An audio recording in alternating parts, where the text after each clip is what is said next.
right, good morning. Welcome to Geometry Remotely Online. I know you're thrilled to be having math class this week, that you thought you were going to be off. But we do have to continue to keep moving because we are into the really good, thick parts of geometry. They're really applicable ones, especially right triangles, because right triangles we're going to revisit when we talk about the distance formula, which is a really important formula, and when we get into trigonometry, there are so-called Pythagorean identities. So this study of right triangles is so important, and I'm so nervous about doing it remotely. So it's really important for you guys to really pay close attention, respond to my emails, respond to the YouTube videos, so that I know what's confusing and where you guys are a bit lost, because I can't spend an entire week after this making everything back up. So this is actually content that you're responsible for. So anyway, I sent home a solution sheet to your homework from the weekend. I hope that you did your homework over the weekend. It had to do with the geometric mean and the properties of a right triangle when the altitude is drawn from the right angle to the hypotenuse, and the relationship between the leg adjacent to, or the section of the hypotenuse adjacent to a leg and the hypotenuse, and the geometric mean, and how they all come together. If you are confused, I need you to please email me or give me a call. Today I will be here until 3 o'clock. If you email me, you need to be sure to include the problem that you are having. But today we are starting the Pythagorean theorem, which is like so cool, and one of the reasons why I really love math. Go ahead and make fun of my enthusiasm. By all means, go for it. Pythagorean theorem, I love Pythagorean theorem. You do have a classmate that's been using Pythagorean theorem this entire year, and he keeps saying, like, when are we going to get to this? When are we going to get to this? Well, here we are. We've arrived. So we have classwork 153. Your objective today is to apply the Pythagorean theorem to solve for missing sides of a right triangle. Now, this word Pythagorean, this was a real guy. His name was Pythagoras. He was an ancient Greek mathematician. What else do you need to know about his theorem? They did this theorem because this theorem was, if we want to call it, invented, not so much using numbers squared, but it was invented using square areas. So, a very simple example is this. I have a square off one side. Let me draw a real square. Nice square. Looks better. That is 3 units by 3 units. Maybe back in ancient Greece, this was my my wheat field. Whatever. Then I had my corn field. They didn't have corn. They had some other sort of crop that they were growing. That was a 4 by 4. And then they had this other square area here that was, we'll just call it 5 by 5. Okay?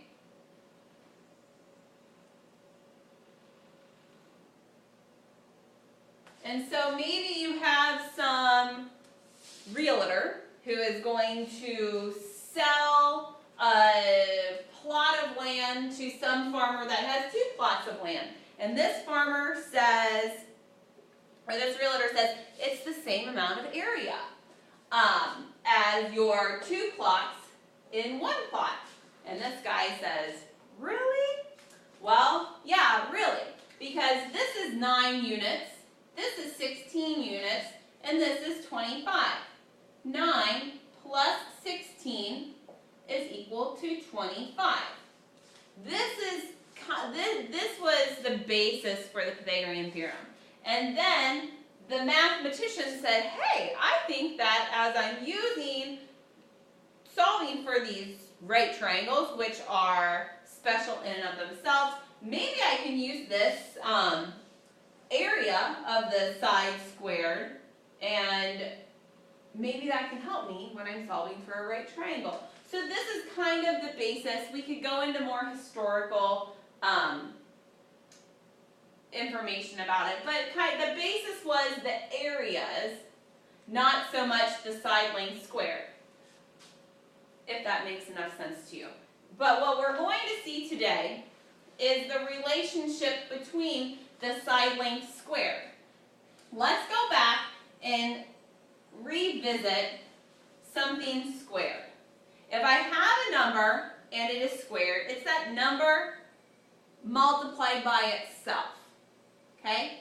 But let's go back and let's talk about what a perfect square actually is, because most of the numbers that we're going to be working with, at least right here with Pythagorean theorem right up front, are the perfect squares. So I have a perfect square. My first perfect square is just 1 unit. Makes sense? Easy enough. My second perfect square is 2 units by 2 units, but it's actually 4. My next perfect square is 3 units by 3 units, which is 9 units square. My next perfect square that I can draw is 16 squares, is a 4 by 4. I can go on to 25, on to 36, on to 49. This is the same relationship to the square roots that we put on the wall last year in algebra class. So let's jump right into Pythagorean theorem. Go ahead, in your book, open up your book to page 290, please. And I'm right there at section 8.2. It says the Pythagorean theorem. All right, theorem 8.2. I'm not concerned if you can know this theorem. I've never called it theorem 8.2 in my whole mathematical life. We're going to call it the Pythagorean theorem.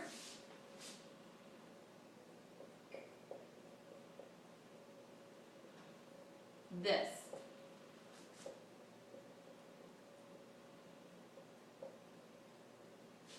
is what you need to know.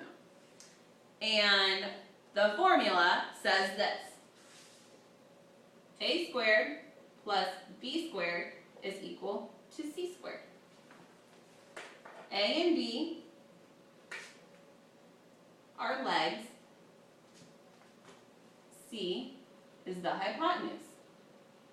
Now, in order to use this, you have to recall back to maybe the beginning of last week when we defined the parts of a right triangle. So if I have a right triangle, and hopefully you remember this because you should have used this on your homework, I have my right angle right here.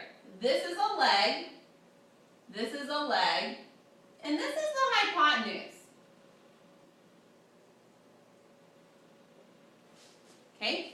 The hypotenuse is always opposite the right angle. It doesn't matter what orientation the triangle is in. It can be turned upside down.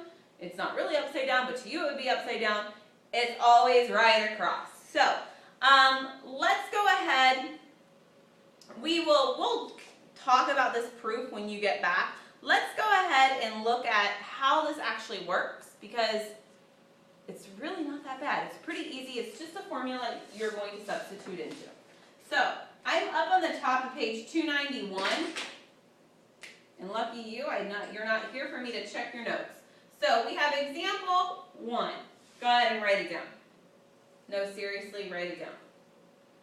So, we have leg of 3, a leg of 7, and then we don't know what our hypotenuse is. Well, what this formula says I can do is that a squared plus b squared is equal to c squared. I don't know c, but I know a and b. So I have 3 squared plus 7 squared is equal to c squared. This again is my right angle, and this is my hypotenuse. It's opposite my right angle. You have to be really careful. That's maybe the only tricky thing here, is not knowing which side is the hypotenuse.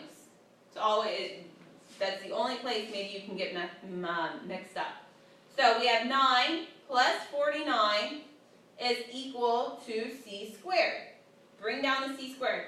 9 plus 49 is 58 is equal to c squared. So I don't want to know what c squared equals. I want to know what c equals. So I take the square root, their inverse operation. So I have c is equal to the square root of 58. Don't think I can factor anything out of 58. I think 58 is it. So c is equal to 58. So c is a little bit longer than 7, not quite 8, maybe about 7.5. We'll round to that. Okay? So this is an easy example. It's not so bad. Make sure you have it written down. This is all over standardized testing, by the way. There's always at least 2 problems that involve some form of the Pythagorean theorem. It's not going to just be a squared plus b squared equals c squared, but you have to know this and you have to understand what's going on here in order to do any of the converses, which we're going to get into. So, I'm staying on this board so I don't have to mess with my camera angle. So let's go ahead and look at example 2.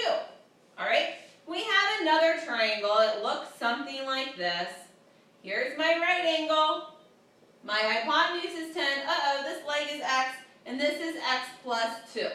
Alright, here's algebra. Algebra meets geometry. Algebra met geometry over the weekend. Algebra has met geometry every single day in geometry class. So, what do I have here? I am going to go ahead and rewrite my formula so you know where all my numbers are coming from. A squared plus b squared is equal to c squared. Let this be a, let this be b, and this has to be c. So you're thinking, does it matter which one's a and which one's b? No, it doesn't.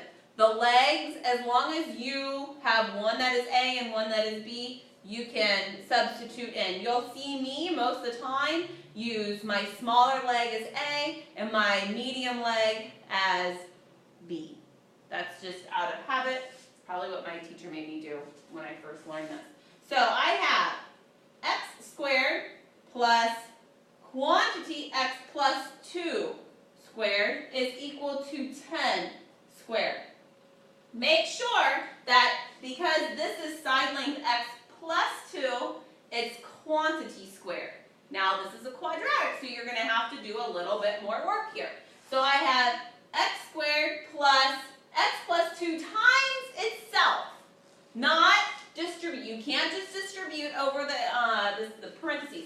I have x plus 2 times x plus 2 is equal to 100. Okay? Are we okay there? X squared plus x times x is x squared. X times 2 is plus 2x. 2 times x is plus 2x. 2 times 2 is plus 4 equals 100. I combine like terms. 2x squared plus 4x plus 4 equals 100. Subtract 100 because I want to get this equal to 0 so I can solve for x. You had to do this on number 38 on your homework over the weekend. Subtract 100.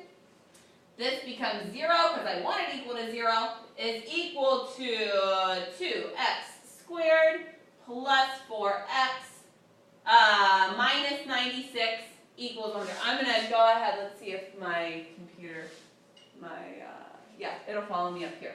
So I have 2x squared plus 4x minus 96 is equal to 0. I'm going to go ahead and factor a 2 out of everything so that my trinomial is going to be more easily factored. So what do we have?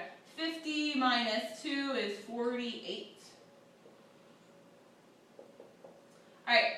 And then we factor this into 2 trinomial, or 2 binomials. So I have x, and I have x, both equal 0. What times what equals 48? Negative 48. So I'm going to probably use 6 and 8, because 6 and 8 will also give me a positive 2. So if I have a positive 8 and a negative 6, I am going to get back to this trinomial. X times x is x squared. 8x and negative 6x is positive 2. 8 times negative 6 is negative 48. So now how I'm going to solve for x is I solve my quadratic. I have x plus 8 is equal to 0 and x minus 6 is equal to 0. All right, subtract 8, x is equal to negative 8. Why does this not make sense? I feel like I would still be waiting for this answer. Okay, it doesn't make sense because I can't have a measurement that's a negative number. So I'm going to add 6, x is equal to 6. This makes sense. X equals 6 absolutely makes sense. So let's go ahead and substitute it in and see if that's what we get.